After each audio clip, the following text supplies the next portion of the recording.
โปรเจกต์ใหม่โปรเจกต์ใหญ่หลายคนให้ความสนใจเสียงวิหกนกพงศกร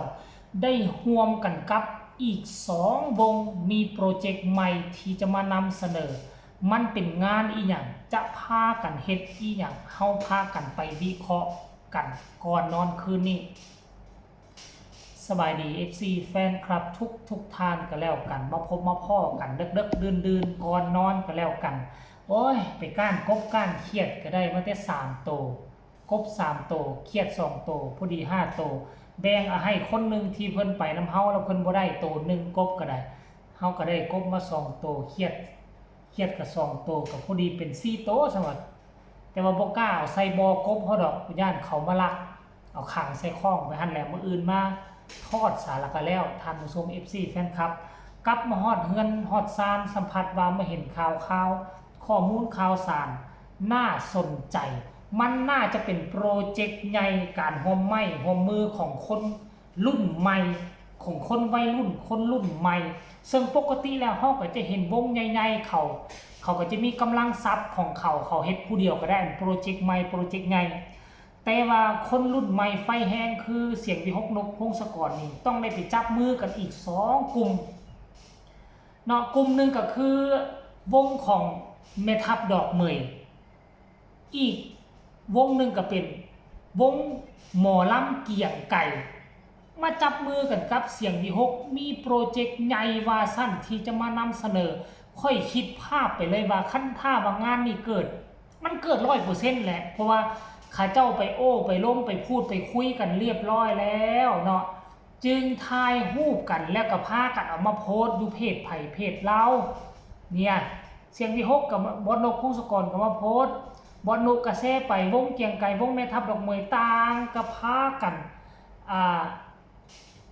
แชร์ไปรัวๆทานผู้ชมตามที่ค่อยเบิ่งแล้วขั้นก่อนแล้วนี่ว่า3 วงนี่มาร่วมมือกันหรือว่ามันจะเป็นหนังท่านผู้ชมหรือว่ามันจะเป็นซีรีส์มันมีความเป็นไปได้บ่ปกติวงใดเขาเจ้าก็เฮ็ดซีรีส์เกี่ยวกับวงนั้นอยู่แล้วหรือว่าจะเป็นคอนเสิร์ตใหญ่งานมีตติ้งแฟน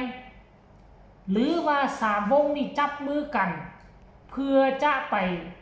แสดงคอนเสิร์ตเป็นกำลังแห่งใจให้กับไอ้น้องทหารอยู่ทางชายแดน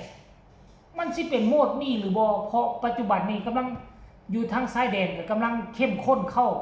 อีกใหม่แล้วทหารเขมรประชิดชายแดนอีกแล้วท่านผู้ชมเอ้ย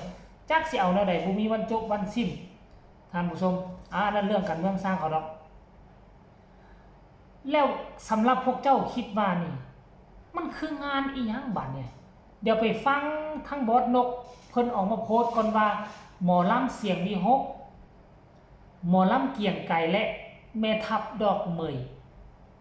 ขอบคุณพี่บอสที่ส่วนร่วมโปรเจกต์ใหญ่ในครั้งนี้ครับรอชมความยิ่งใหญ่ได้เลยครับแฟนๆแฮชแท็กหมอลำเสียงวิหกนกพงศกรแฮชแท็กหมอลำเกียงไก่อีสานศิลป์แฮชแท็กหมอลำดอกเหมยหมอลำเกียงไก่อีสานศิลป์เพื่อเป็นครั้งแรกที่ค่อยได้ยินชื่อตัวนี้เนาะเพิ่นเปิดมาได้จักปีแล้ว FC แฟนคลับผู้ใดฮู้ก็ส่งข่าวมาเด้อและที่สำคัญนี่เนาะที่สำคัญผู้ที่ส่วนทั้ง3 วงนี่มาเฮ็ดโปรเจกต์นี่นั่นก็คือพี่บอสว่าซันเดย์ท่านผู้ชมเพิ่นซื้อบอสน่าจะคงจะเป็นผู้นี้มั้งผู้ซื้อบอสนี่นะนี่บ่เนาะนี่บ่ทุกคนเนาะมันเป็นโปรเจกต์อีหยังมันก็ต้องเกี่ยวข้องกับการร้องการรำเกี่ยวข้องกับหมอลำนี่ล่ะตามที่ค่อยคิดว่านั่นนะท่านผู้ชมเอ้ยมันคงเป็นเรื่องอื่นเป็นไปบ่ได้หลังจากบอสนกพงศกรโพสต์ตัวนี้ไปเพียงแค่2 ชั่วโมงคนมากดไลค์เกือบทะลุ 3,000 ไลค์แล้วท่านผู้ชมเอ้ยคอมเมนต์เกือบ200 คอมเมนต์เดี๋ยวค่อยจะพาทุกคนไปอ่านเบิ่งคอมเมนต์พอจะได้ข้อมูลข่าวสารว่าโปรเจกต์ใหม่โปรเจกต์ใหญ่นี่คืออีหยังเดี๋ยวจะอ่านสู่ฟังเด้อคอมเมนต์แรกบอกว่ารอดูรอชมอย่าลืมจัดกลุ่มปิดให้พวกแม่ FC ทางใครได้ดูทางไกลได้ดูด้วยนะครับว่าซั่นเด้น่าจะเป็นคอนเสิร์ตทุกคนรอเลยว่าซั่น รอชมค่ะอย่าลืมจัดกลุ่มปิดด้วยนะคะเห็นบ่ล่ะ FC ของเสียงวีหกนี่แม้กระทั่งวงเขาบ่ได้จัดกลุ่มปิดเขาก็ให้จัดกลุ่มปิดพร้อมที่จะซื้อบัตรจองตัวสนับสนุนองค์กรเสียงวีหกFC แฟนคลับวงนี้คือว่ามาตรฐานสูงหลายว้าวมากครับบอสว่าซั่นเฮงเฮงปังปังจ้าขอให้ปังปังเฮงเฮงรวยรวยสุดยอดมากค่ะบอสนกพงศกรปังมากรอชมครับวาซันเดเป็นกำลังใจให้พอจ่าญานุทำสำเร็จนะครับมันคือเรื่องอีหยังเนาะทุกคนเนาะวันไหนเนาะจะรอดูจ้าสุดยอดวาซันเด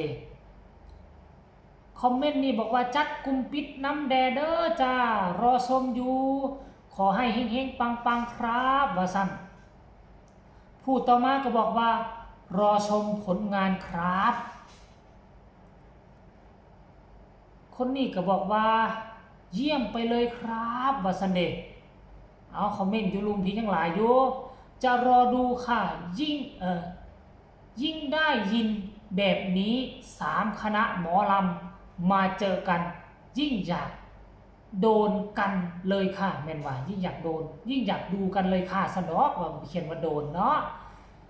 รอติดตามครับว่าสั้นขอให้ปังๆครับ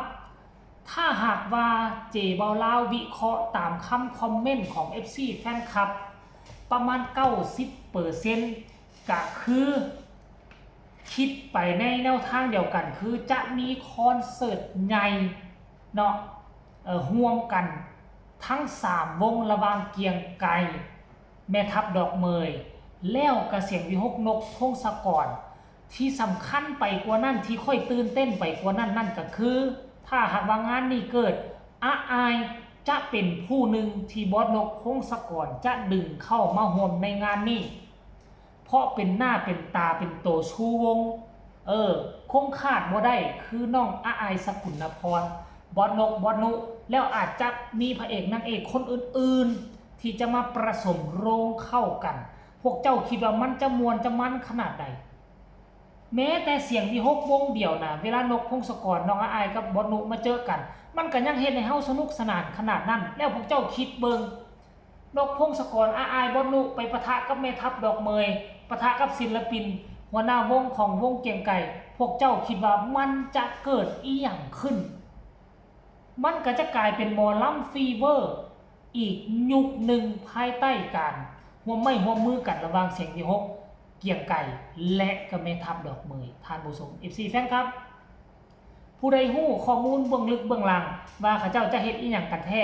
ก็ขอความกรุณาคอมเมนต์มาบอกข้อมูลข่าวสารเจบ่ลาวทางใต้คอมเมนต์แน่